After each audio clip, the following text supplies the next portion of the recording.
Alexander Solzhenitsyn's monumental work is not merely a history but a seismic exploration of a hidden nation within a nation.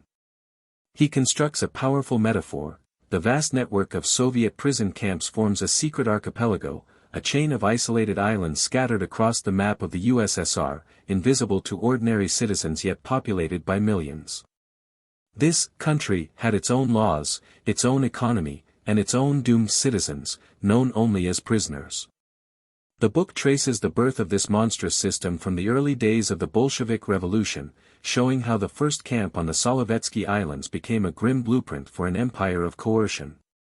It solidified after World War II, not as a temporary tool of terror but as a permanent, essential pillar of the Soviet economy, fueled by endless, disposable human raw material.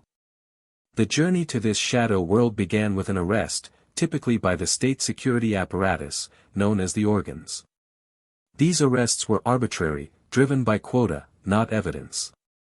A person could be seized from their home at night, from their workplace, or off the street, often with no explanation beyond the cryptic accusation of being an enemy of the people.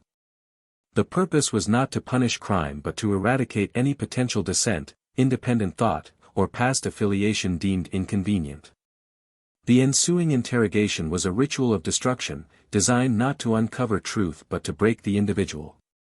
Sleep deprivation, psychological torment, and brutal physical torture were standard tools to extract a confession, any confession, to fabricated charges, thereby providing a veneer of legality to the entire process.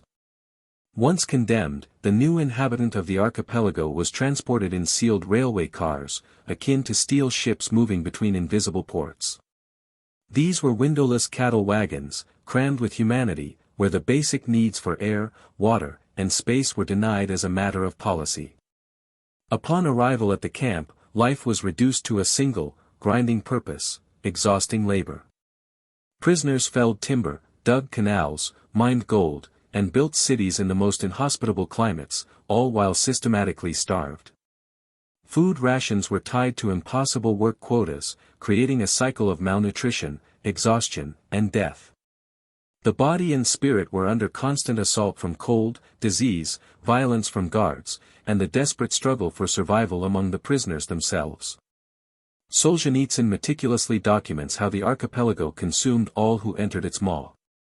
It swallowed not only alleged political enemies but also ordinary peasants, soldiers who had been prisoners of war, entire ethnic groups, women, and even children. The camps corrupted everyone they touched, turning survival into a moral compromise and reducing human beings to a state where a crust of bread could outweigh any principle. The labor itself was often pointless or mismanaged, a spectacle of waste that produced little of value except for the perpetuation of the system itself. The true product of the archipelago was the annihilation of the human soul. Yet, within this abyss, Solzhenitsyn finds glimmers of defiant humanity. He recounts stories of those who attempted escape against impossible odds, and more importantly, those who resolved to remember and to bear witness. The act of preserving one's dignity, of secretly recording events, or of simply refusing to internalize the lies of the state became forms of spiritual resistance. Eventually, some prisoners were released not into freedom but into perpetual exile in remote settlements. The death of Stalin in 1953 began the slow, partial dismantling of the system, causing this continent of pain to gradually recede, though never fully disappearing from the land or the memory of its people.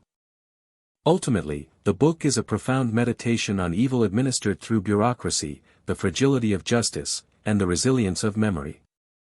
Solzhenitsyn argues that to forget this history, to allow it to be obscured by ideology or indifference, is to invite its repetition. By mapping the geography of the Gulag archipelago, he ensures that this hidden nation of suffering is permanently charted on the moral conscience of the world.